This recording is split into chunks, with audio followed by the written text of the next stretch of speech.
Good afternoon, everyone. Wow, what a turnout. We are very happy to have you all here, are very thankful. We know Kimberlie is very famous, but some of you might realizing how famous she is. We want to give, before I start with the introduction, we want to give a very warm welcome to the Horticulture Study Group of Forwards. Thank you so much all for coming, for showing up. And it's very nice to meet you all. Okay, so today Kimberlie will be talking about goals. Let's get curiously addicted. I want to tell you a little bit about Kimberlie.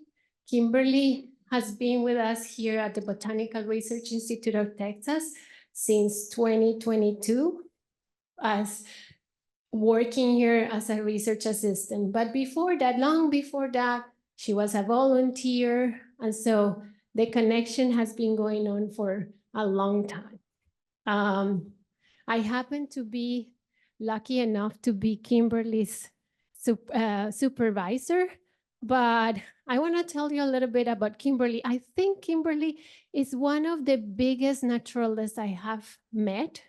And when she started working with me in the Friends of Colombia group, I just didn't realize how an amazing person, but how an amazing naturalist she is. So I'm very excited to hear your talk about goals, but Kimberlie has a lot of interest. So you probably are going to see her talking about ferns, her favorite group, after goals, oh no, before goals. Goals, moths, insects, bluebird nesting boxes, etc. Right? So Kimberlie's across Timbers, Texas master naturalist, and she started as I say, as a volunteer, and through the bluebird nest box monitoring. And she also loves insects, so she did the Texas AgriLife Master Volunteer Entomology Specialist Training in 2018. She also likes moths, so she goes around and give talks about moths, but also mothing. She teaches you how to moth, and she goes outside and teach and get people excited about moths. She's a very avid iNaturalist contributor. That's a platform where you can share your photos of anything life, insects, plants, animals. She has more than 36,600 observations in iNaturalist. And in 2022, right after she was here working for us, she described with colleagues a new species of gull here from the Forward Botanic Garden. So I could stay here talking about how great she is, but she's also a great human being. We are very, very happy and proud to have her here. My students are always amazed about the many things she does and how she does many great things in the lab as well. But I'll let her talk, and welcome again, and thank you, Kimberlie.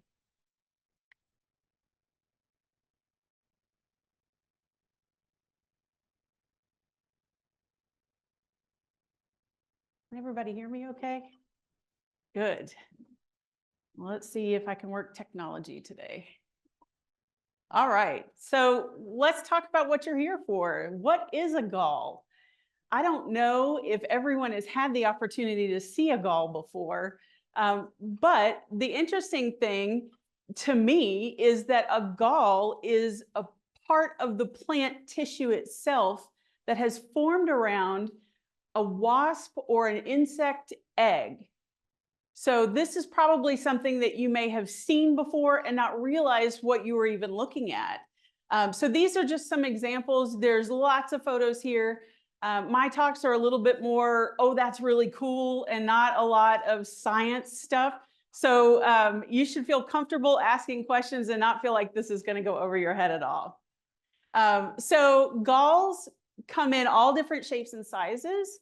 They can be found on any part of the plant, from the roots to the petiole to the fruit itself. and they serve as a protected nursery for the insect. And we'll talk more about that as we go along.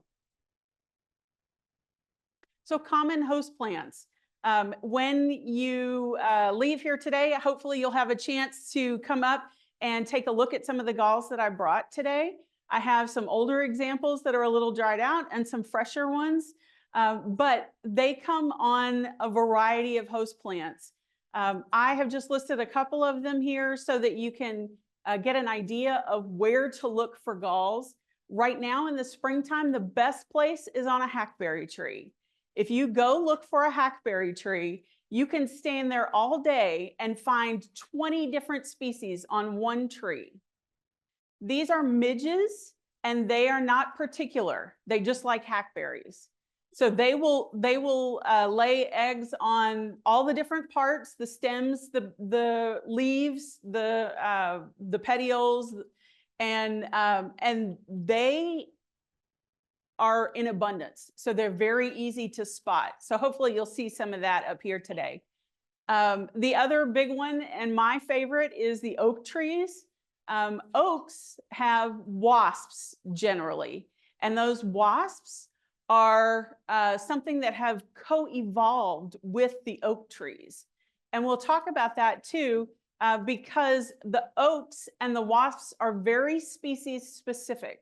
So you will very rarely find one wasp going to a different oak tree. It likes its one particular oak tree, and that oak tree has developed over the years to be specific for that wasp. But you can also find them on roses, on anything in the sunflower family, on grapes, on hickory trees. Have you guys heard about the galls that affected the grape industry? And yeah, I see, yeah. So it was many years ago, but it affected grapes in particular. And there was a big time when wine was not produced very effectively because of galls. And that's probably one of the few ecological examples of where galls have actually impacted us as humans.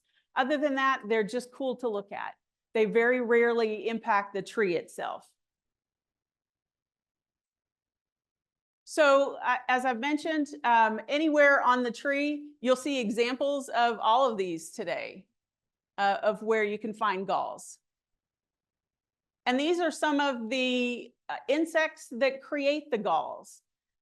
We have fungi that will also do it, as well as bacteria. But what my focus today is going to be on are the insects that create these galls, because they're bigger, you can see them, and they're a little bit more evident that they're galls. So we'll talk about each of these types of insects in detail. So first of all, let's talk about a gall. And I want you to think of it as sort of an Airbnb for insects.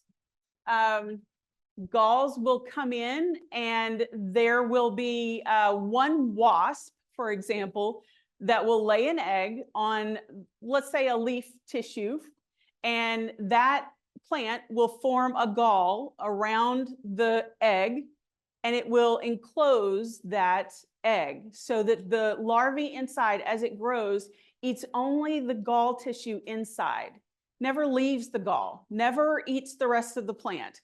It's only looking at the gall itself, or it's only affecting that gall, the tissue inside it. But one of the interesting things, and this is this insect that creates the gall is what we call an inquiline. So there's a little bit of science. I might have misled you just a tad. This is what we call an inquiline, but there are also parasitoid wasps of these wasps, surprisingly. And so a lot of what I figured out kind of along the way was, in trying to see these wasps myself, the ones that were creating the gall, I actually saw a bunch more parasitoid wasps. And these would be wasps that lay an egg that will eat the original wasp larvae. Yeah. So what's really interesting is that we have something called hyperparasitoids, which if you can imagine 5 layers of parasitoid wasps. So one parasitoid wasp infecting another parasitoid wasp, infecting another parasitoid wasp, all the way down to the inquiline of 5 layers deep. That's how far we have confirmed it. Nobody knows for sure how far it really goes. So lots of them. I put up here a couple of examples of some of the parasitoids. This one here, I want you to take a look at the Psychophila. I think it is probably one of the prettiest parasitoid wasps that I've seen before. It's yellow and brown and got some strange hair going on. But I had a funny story about this that I like to tell. When I was first learning about these gall wasps, nobody knew anything about them in my area. My expertise was to reach out to the people on iNaturalist to find somebody who knew what they were talking about. And there was none.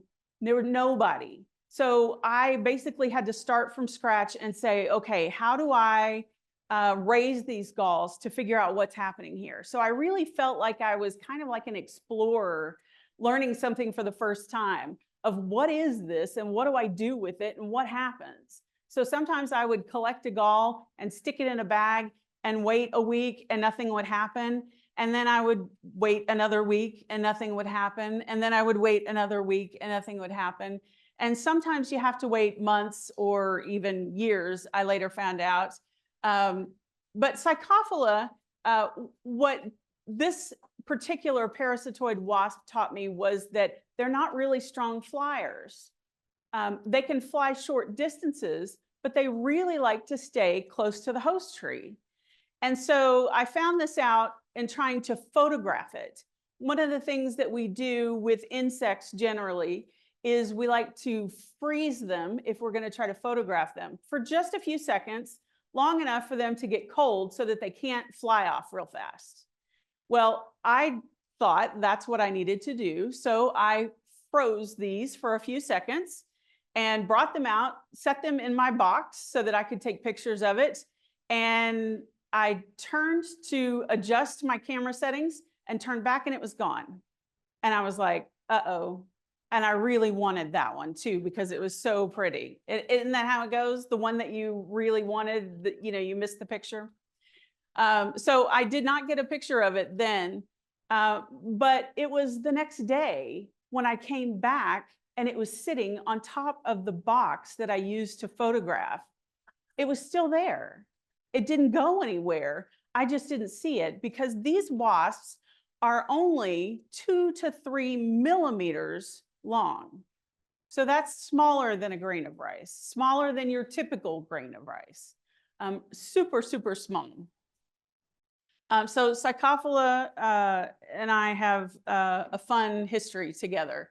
I have seen a couple of more, but I love the patterns of them. I think that they're really kind of cool looking. So let's talk more about all of these inducers and let's break it down into the different orders. So first we're going to talk about the gall wasps. This is from the group Cynipidae. And this wasp is huge here, but again, I want you to remember 2 to 3 millimeters. So this is the beauty of my camera. But these are super, super small. And one of the things that I like to point out here is, since you can see them, all of the wasps look exactly the same. So if I were to take a wasp from a red oak tree and a wasp from a white oak tree and one from a live oak and all the different oak trees and put them all together, they're generally black or brown or kind of a rusty red color, but they all look exactly like this: a really big abdomen, really strong wing, dark wing venation, and very few veins in it, long antenna, and hairy. So when it comes to trying to tell them apart from each other, a dichotomous key or a comparison of this versus that feature doesn't really help. And that's where I found that the galls were so interesting, is that how we tell them apart is actually by the gall itself, not the wasp. So you don't need a degree of any kind or to carry around. Botanists know what I'm talking about, the flora of North Central Texas, right? The big book. You don't have to carry that into the field. Basically, you can do this very simply. And that's what I think is one of the fun things about wasps. So let's look at some of these. And as we go through, the names are up here. Pay attention to the common names. I know you don't normally hear that, but scientists are very creative with our gall names. And some of them do have some, like the furry oak leaf gall wasp. It is furry. And I've also noted the host tree. So as I said, the wasps in particular are very specific. So they will only associate with a particular group. Generally, one type of wasp likes red oaks, and another type likes live oaks, and another likes white oaks. And so I've listed the ones up here that this particular species is interested in. So you will never find this furry oak leaf gall wasp on a white oak. It's always on a red oak. You'll never find it on a live oak. It's always on a white oak. This is the gall. This is plant tissue. So if you were to take this off and go to do a genetic study on the tissue itself, you would find that the tissue is actually part of the plant, not part of the insect. So this is something that the wasp and the plant have chemically created together, but genetically it's part of the plant. Androcus lustrans is one of my favorite ones just because I think it's so pretty. But there was an event a couple of years ago. A friend of mine called me and said, what the heck is going on with my driveway? It's all red. And I said, you'll have to send me a picture. I've never heard of this. His driveway was completely covered in galls. And his first panic was, oh my gosh, I'm going to have wasps everywhere. And I said, no, actually, you probably won't. And if you do, you won't see them because they're so tiny. But what happened was we had this great boom year for this one particular species, Androcus lustrans. And so that's what you're looking at on the driveway, is all of those. That whole red spot is just, the whole red is covered in these Androcus lustran galls. Yes. Yes, they are on post oaks. You'll see them primarily there. Yes, it's very common for them to fall. And in the last couple of years, they've become more visible. So this is one that people see a lot more. I'll try to point out the ones that you might recognize a little bit. So some you might recognize more from seeing it on the driveway like this. And I told him, don't worry about it. What's going to happen is the rain is going to wash those away. They'll go down the drain. You'll never see them again. Or better than that, birds will come and eat them. And so inside each of these is this tiny little larvae. So keep in mind the wasp is small, so the larvae has to be really small too. So this tiny little worm is inside, and the birds have figured that out. So they have figured out how to eat the worms out of all of these. So they just sat there, and he sent me a picture. I should have shared that too, of a bunch of crows just eating all of the galls. I think that they have some amazing features, especially some that we don't really understand. Like, what's the deal with the hat? We don't have any idea. I shouldn't say we don't have any idea. Scientists have studied it. They have some idea. They think that it entices ants to carry it into their nest. And that is how this particular gall might get carried away from the host tree and onto another host tree, or to carry it down into the dirt deeper so that it doesn't have to do any digging or it doesn't get washed away. So the actual details of it are a little vague still, and they're still studying that. But yeah, the little hat, we're still trying to figure that one out. Over here, these leafy structures, this is a gall. It looks just like leaves. So it's very tricky even to our eyes. Can you imagine to other insects and mammals and birds? So they have to be able to recognize these too if they're going to eat the larvae inside of the galls. So anything that stands out, even just the tiniest bit, you have to train your eyes to see that. And so I recognize that doesn't look like the leaves of a white oak tree. And so that triggered me to think, this has got to be something else. And sure enough, that's how I figured out it was a gall. Fuzzy dryer balls, right? This one is really interesting. This speckled gall is gorgeous. It's about the size of a large marble. And what is so fascinating about it is, I don't know if you can tell here in this picture, but it's actually attached to the cup of the acorn. It's not attached to the stem, it's attached to the cup, the top part of the acorn, the little hat on the acorn. So just the tiniest part, and this huge gall forms from it. These will fall off and roll on the ground underneath, and they'll eventually get stomped into the ground or roll away into the dirt and get piled on by other dirt. And then they will stay in the ground for a couple of years. This is one that I kept waiting to emerge, and it took 3 years for them to come out, for the wasps to emerge. Why 3 years? I have no idea. But I will let you know as soon as I find out from them. This one is I think another cute speckledy one, but it's teeny tiny. So another point I want to make is that they are large. So some of them, one coming up, you can see this is huge.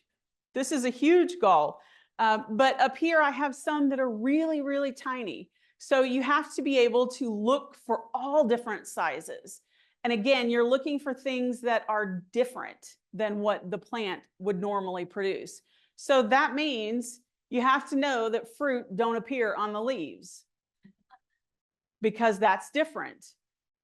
So this is one that is very common, and you probably see it on your live oaks, and you may not even realize that you've seen it because they're about pea size, but they will cover the back of the leaves. So unless you get a whole bunch of them like this, they're probably not very visible to you.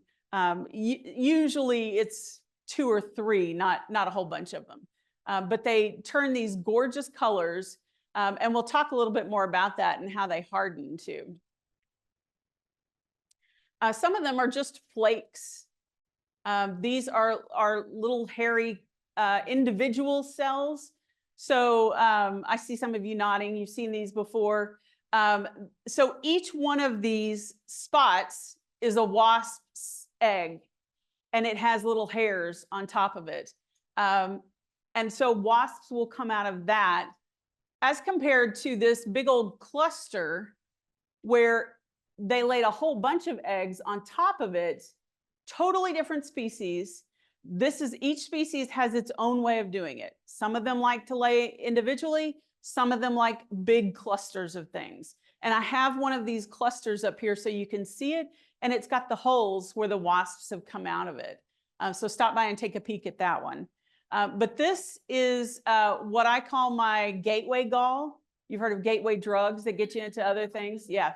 This is my gateway gall. I found it in January, I think, at I'm going to say the wrong name. Southwest Nature Preserve is now a different name, but it's in Arlington. And I found it there and I brought it home because I knew it was so interesting that it had to be something really cool. And I stuck it in a bag and hung it on a tree in my backyard and just waited to see what would happen. And this is the first time that I had tried to rear anything out of it. This was before I knew that it was wasps, before I had researched galls. I sort of took the lazy man's approach and said, let's just throw it in a bag, hang it up, and see what comes out, right? It could have been moths or who knows what. I got wasps. This led me into looking at other hairy galls and what other hairy galls we have in Texas. And then that led to more galls, and here we are today.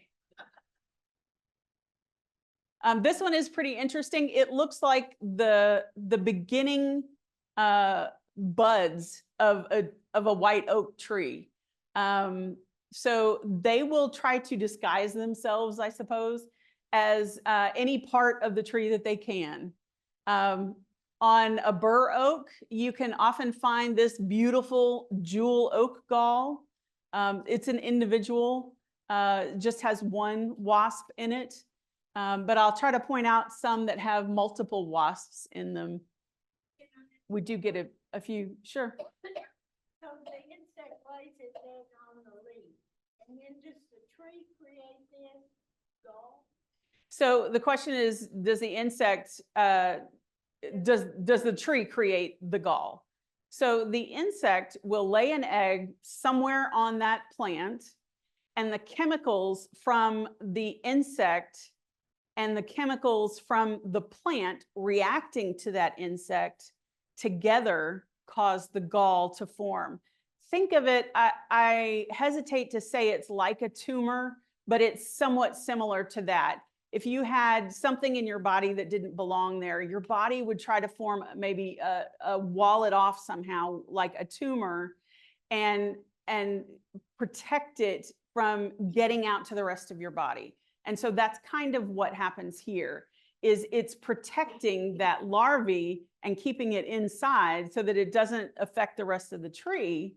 But it actually, that larvae is not going to go anywhere anyway. So it's like a nursery. So it's the tree that's creating this. And every tree and wasp combination has some different chemical formula that tells it how to form. Some of them form in different places, and it gets even more interesting as we go along with multi-generations, which I'll tell you about. Yes? How quickly do they form? Some of them generally form, I would say between 1 to 2 weeks, they're noticeable. So sometimes you can see the spots where the wasp has laid the egg. You can see it looks like just spots on the leaf. If you know what you're looking for, you can see them. Yeah, really, really tiny spots. And then as they start to grow, you can see them within a week or two. Mm-hmm. So as I pointed out, this is the spongy oak apple gall. This is a large one. I have several examples of it up here. But the really interesting thing about this one is that the wasp is in the center of it right here. And it's got all of these radiating fibers that come out. And the whole purpose, we think, of these radiating fibers is to make it difficult for parasitoid wasps to lay an egg inside and damage the inquiline, or the one that created that. So the theory is that this particular gall is not as parasitized as frequently because of that. So you think if a wasp was coming along to lay another egg on top of this already large gall, it wouldn't get very far. It certainly wouldn't make it all the way here unless it had a really long ovipositor. And some of them do. Some of them have ovipositors that are 3-4 times longer than their body length. So it is possible, and they do get parasitized. But I have some up here, and you can still see the radiating fibers in them. These are common on the ground under red oaks. and kids love them. I see them probably more than any other gall brought to me, and people say, "What is this? What happened here?" So I want to, before I move on from the gall wasps, I want to tell you just a little bit about their life cycle. I don't want to make it sciencey because it can get very sciencey. But there's some really cool stuff about gall wasps and their life cycle. One of which is that there are two parts to their life cycle. One is an asexual generation, or an all-female generation of wasps that happen throughout most of the year. And so right now we're going from spring into summer, and that will be the asexual generation. So we will have all females that are growing at this time. So if you're out looking right now, the galls that you see, the ones that I brought in on fresh leaves, they're all going to have female wasps inside them. In the winter, though, these same wasps will move down from one spot where, let's say, it laid an egg on the leaf. That wasp will emerge and climb down into the roots, and it will later lay its eggs in the roots on this and form this potato-like gall. So it forms a very different gall, exact same species, but these now are males and females. So males and females coming from females only. And then we do it all over again.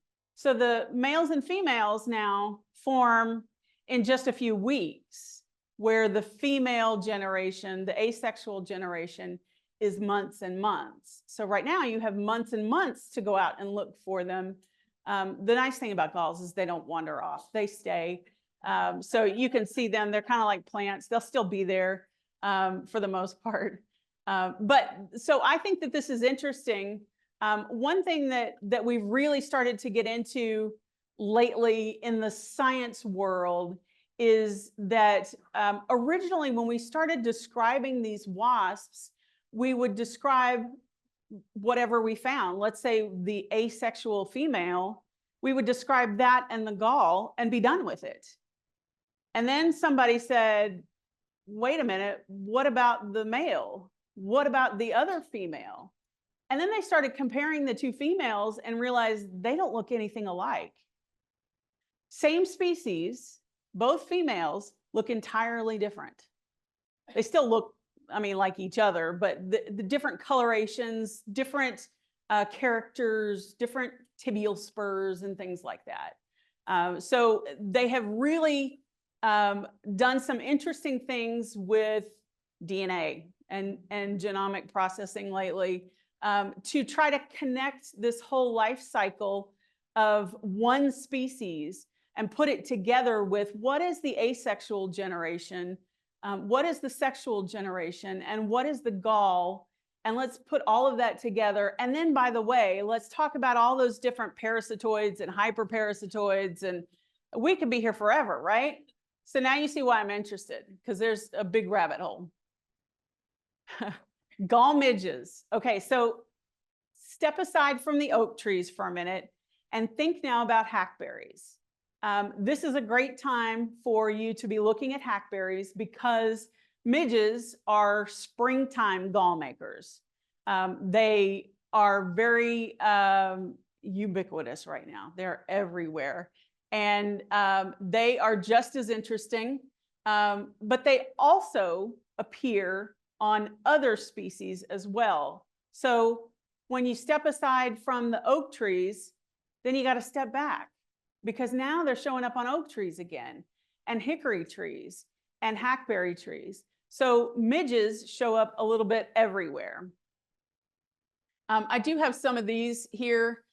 This Polystepa, these are starting to appear now. They look like red rashes on the leaf if you look at them right now. So they are just starting to form, and you'll see them look like this, more lignified, more brown and hard in the fall.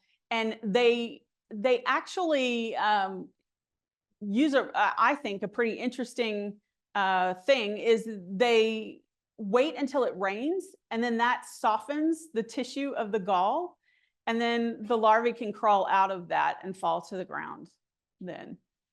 So the neat thing is that these galls, kind of the top layer sort of pops off, and it's like a transformer car or something like that I think is kind of neat. It like transforms itself. I hope you're paying attention to the common names. Hickory sombrero gall midge. We got creative with that one, right? That is exactly what it is. This is the only one that's been seen in DFW. I don't know how I got so lucky, but I guess I'm probably the only person standing around looking at hickory trees too. Would that be a pond? No, this would be specific to a hickory. Pecan trees have different, even though it's in the same genus, it's different species. So these are species specific. Fuzzy pumpkins, little barrels. These are all midges. So I wanted to kind of give you an idea that midges, even though they're really small, still, again, 2 to 3 millimeters, they can also create all different sizes and types of galls, that they all look different and amazingly interesting. Take a look at this right here. This little fold is a gall. That's one of those things that you overlook until you see a whole bunch of them. And then you start to recognize it. But that's a midge in there. That's a little egg that has developed into a fly. And it just creates this little fold on the edge of the leaf. And so, like I said, we got real creative and called it the marginal leaf fold gall midge. This one looks like bishop's hats to me, right? I don't know why it's called a columnar gall midge. It's not very, I mean, it is kind of columnar, but I don't know, bishop's hat seems more realistic. But again, what chemical processes must be happening for it to create this shape and this little stem hat thing going on? And this is on the hackberry tree. And one that you can see right now. So go out and try to find that one, because that's a fun one. Another insect or another group of insects that also create galls are the aphids, psyllids, and phylloxera. These are generally considered more pests and problematic, but they also create really cool galls. I do have a couple of these. I think these little stars are really pretty neat looking, or maybe they look like tiny little flowers. I don't know, but they're stars. So on one side, it's just a little dot, but on the other side, it's this explosion of a star on it. And they're tiny, tiny. And so stop and take a look at those today before you leave. And same here. This one is called a hackberry nipple gall. On the top of the leaf, it's this pit, but on the bottom is the nipple. And so one of the things that we talk about with people that are interested in trying to photograph galls to be identified is sometimes it helps to take pictures of both sides if it's on a leaf, because sometimes they may be different. So if I showed you the top side and said, what is this? And you're used to seeing the bottom side, you might not recognize it as much. But if you start looking at both sides and look at those, so keep that in mind as you see these as well. Cottonwoods and poplars have a tendency to be more aphid related. They do these folds in the leaf. These just, they kind of warp the leaf a little bit. And I don't know if you can see, these are the little immature ones, and there's the adult right there. So these are real tiny, but they're quite prolific too. Yeah, and who came up with this one? Cherubic poplar? Nothing cherubic about this one for me. And then we have moths. They are a little bit more mysterious, so I don't have a whole section on them, but I have a slide. I wanted to show you the goldenrod gall moth, especially because we have a lot of goldenrod here at the Fort Worth Botanic Garden. And if you look, there will be some spindle-shaped galls that form on those. And those are the caterpillars inside that have formed a gall and that are eating that inside tissue. So again, the caterpillar or the larvae of the gall are only interested in the inside part of the gall. They will not leave until they're ready to fully leave from turning into a larvae to pupating and going into the adult wasp stage or moth or midge. So until they turn into an adult, they're not interested in the outside of the gall at all. They will never eat that part, just the inside. This caterpillar, it's probably about 2 centimeters. It's a good size. Yeah, it's something that you can see. It stands out. Yes, I did. Yeah, I did cut the ends of it off. So one of the things that I do whenever I'm cutting the galls is I like to cut the inside or cut into it to see the inside of it. And we'll talk about that in a second and why I do that. But this one, I did not want to cut straight through the middle because it would have cut the caterpillar in half, right? So I tried to cut the ends off and then cut longwise so that I could see where it was at and then work my way to where I could see it a little bit better. So that's why I cut the ends off, was trying to get to it. And then finally, my nemesis gall are gall mites, the areophyids. They are these tiny little rice grain, microscopic things, for lack of a better term. But they do some really cool Captain Crunchberry cereal galls. And this is one that, again, another one that I sort of discovered on a City Nature Challenge, if you're familiar with those, where you go out and you take pictures and you post those to iNaturalist. I discovered it here, and then I was like, what is this? It's on cedar elm, and nobody knew. And so I did this great deep dive research and determined what it was. I had put a name to it, and then somebody came along and said, that's really great, but is probably undescribed. And so I scratched all of my research and went back to the drawing board and said, okay, it's undescribed. How do we describe it? And they said, yeah, good luck with that. It'll be a while. And that's 10 years ago. So I'm still waiting for somebody to describe this one. Captain Crunchberry cereal. On live oaks, this is even considered a gall. It's more of a crust, I think. But that's really surprising to me. It doesn't look anything like a gall. So I would not have expected that. So again, it warps the leaves a little bit. It's something different and will attract your attention if you're looking for those differences. Ragweed also gets galls, teeny tiny ones. And what I think is fun is to tell people that poison ivy also gets galls. Don't find out the hard way. I have not tried to rear these.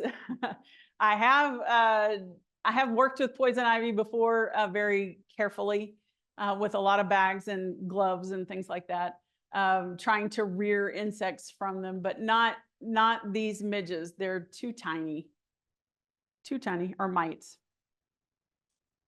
So why look for galls? One of the things that I've said before is that it's easy for the layman to be able to observe them and to identify them. So one of the ways that you can do that is through iNaturalist. If you take a photograph of a gall and post it to iNaturalist, there are experts now that have been trained on how to identify the galls, and they're pretty quick. We have a lot of people now that are interested in galls and willing to help put a name to it so that you can get some idea of what you're looking at. Identify species by gall morphology, or the way that the gall looks, not the insect. Again, you don't have to have any specialized training. You don't have to have a Latin dictionary with you to understand any of this. It's just, ooh, that's cool, and it's pretty, and it's speckled. So I'm going to look up speckled on my list and see which galls fit in that. And galls are visible for many months. Many of them do harden and will stay that way and stay on the leaf or on the stem for many years. And they become insect homes for other creatures. Spiders and ants and other things will utilize them as well. Many unknown species to be discovered. And this is where I think I got hooked. I found out that, that about a third of the species that we were photographing have never been described to science. That's 1 in 3. That's huge. So imagine going out and taking pictures of things, and then just every third picture is something that's never been described. So that's wonderful. But we want them to be described. And so now we have a group of scientists that are working with the community scientists and helping us to try to put all of this together so that our work is not just sitting in a lab somewhere. And they're utilizing it and trying to describe all of it, as well as the natural histories that go along with it. So as I mentioned, the host associations, there's a lot that's not known about which gall will be on which host tree. So it may be that they like post oak trees, but what about other white oak trees? And so some are similar. There's a sand post oak that is incredibly similar. And would that wasp that's on a post oak also be on a sand post oak? And so that's one of the things that we need community scientists to help us to discover, because the scientists in the labs are focused on what their grant is paying for, or what their academia is paying for, and not what sounds really fun and interesting. Ranges where these wasps are. We found some new things. Like I said, especially in Texas, there's a lot that's have not been described before. So there's a lot of opportunity, even just to say, I found this here. By posting it to iNaturalist, you've expanded the known range of something. And then also, if you're into rearing things out to see what comes out, I'm going to talk a little about that today, because I know that there's always somebody who's curious how I rear these or how I raise them. And then, as we mentioned in the gall wasps, we're looking for information on both generations. So a lot of what is known is only the asexual generation, and now we're trying to fill in what do the males look like? What do the other females look like? And so there's so much information that's missing. And so that's where I implore the community scientists to get out there, just take pictures. And that in itself is so helpful to the scientists, because it's data to them, but it's meaningful data. So I want to share this picture with a colleague of mine who many of you know, Bob O'Kennon. He contacted me several years ago and said that there was a gall that he was seeing on a tree here at the Fort Worth Botanic Garden, and he wanted me to come look at it. And if you know Bob, he is into everything. He's into snakes and plants and you name it. So he went for a period of time really looking at galls and getting interested in them. And he saw this gall on this particular lacy oak and didn't know what it was, couldn't find a match for it, and said, come look. And so I packed up my stuff one November and went out and looked at it and said, guess what? I think it's an undescribed. It's new, it's different. And what's interesting about this one that I have not seen anywhere else is that the gall forms on the top of the leaf, but also on the bottom of the leaf. And that's very rare. Most galls will form on the top or the bottom, but not both. And so this one is kind of unusual. In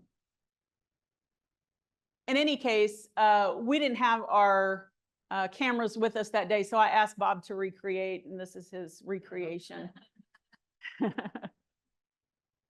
he actually have one coming out of the gall? Yes, this is my picture down here. So this wasp is coming out of the gall, and then this is the actual wasp. So we were able to describe it in a paper. I sent off a whole bunch of specimens that came out of all of these galls that we collected. And I sent it to an associate at the Smithsonian, and he said, that's really cool. That's an undescribed gall and a wasp. And so we were able to write a paper on it, and I was able to describe the gall itself, which was such an amazing experience. So again, this is how I got connected to the galls, and something that I have no experience describing galls, but he used my description of it in a scientific paper, which just blows me away. He did all the hard work on the wasp. I wasn't going to attempt that one. But you can see we did have SEM images of the wasp and a couple of other things that were done. So Bob and I were listed as co-authors on the paper, so we're really proud of that. I don't think I mentioned it, but Drew on Lacei is the name. And if you come up here, it's this one. I'll kind of set it off to the side. These are a little old because this is one that kind of pops up around Thanksgiving time. And then when the leaves fall off of the tree, then you don't see them anymore. So now the leaves are fleshing out on the tree, and so they don't have any galls on them. But you can still see the galls on these, even though they're dried out a little bit. So let me run through quickly. If you're interested in photographing the galls, what kind of things to look for and to do so that you get a good identification. On the host plant, take pictures of the top and the bottom. Yes. Okay, thank you. Take pictures of the top and the bottom of the leaf, and take a cross section of it. Take a blade or your clippers, whatever, and cut into that so that you can look at the inside. Sometimes the inside is different than the outside appears to be. You can see how this one, the cell inside, or that opening, doesn't go all the way down to the bottom. And that was something that was very interesting about this particular one that looks like a thorn. And there are several that look like that. Note the host plant that it's on. If you know the host plant, if not, take pictures of the plant and then visit gallformers.org. So this is a new website that we have, and that will help you to identify the different galls that you're seeing. Gallformers is pictorial. You don't have to be able to describe the gall in words. You can just put in that I'm looking at a hackberry. You don't even have to know the scientific name of the hackberry. You just type in hackberry and that comes up. And then pictures come up and you can compare which ones it looks like. And so it's that simple. Super, super easy. If you want to, you can put in more details about the location of the gall, whether it's on the leaf or the stem, or the roots, whether it's attached or detachable, etc. Whoops. And then I collect them into bags and then save those for when I get back home. And I try to take pictures of those galls, because what I found was that a lot of what I saw out in the field was very different than what I saw when I got home and had plenty of time to study and look. And sometimes I would see 2 and 3 different gall species on one leaf. And so you can see here, I would put them in these little net bags and save them outside. So I put them in the natural environment that they're exposed to, so that the wasps or whatever would emerge at the normal time. Some have to be stored, as I mentioned, for a couple of years. They take a long time. So I put them, as I said, outside and check weekly on them. And I don't know if you can see these little spots up here, but those are the wasps.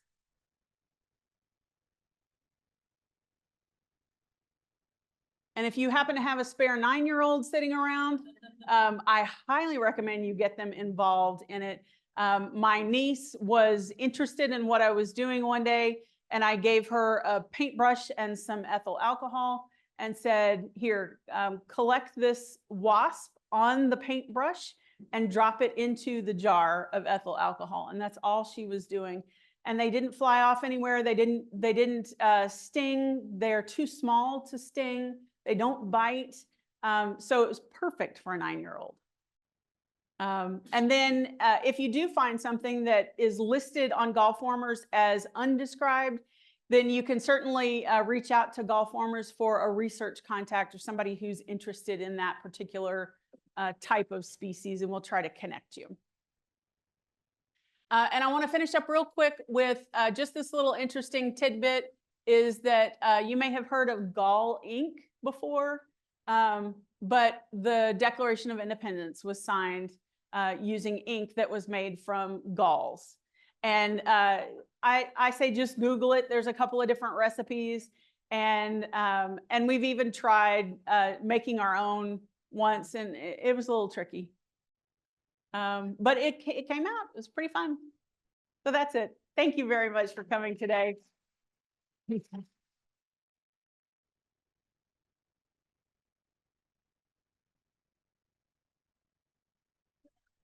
So it is 1 o'clock, so I think we don't have time for an official questions, but I think Kimberlie is willing to stick around for questions if you want to come and ask her after. Yeah. Thank you so much. Thank you.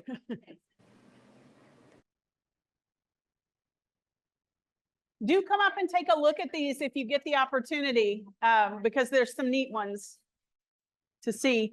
And I have up here in these jars, wasps, the actual wasps, so you can see how tiny they are. So take a peek at those.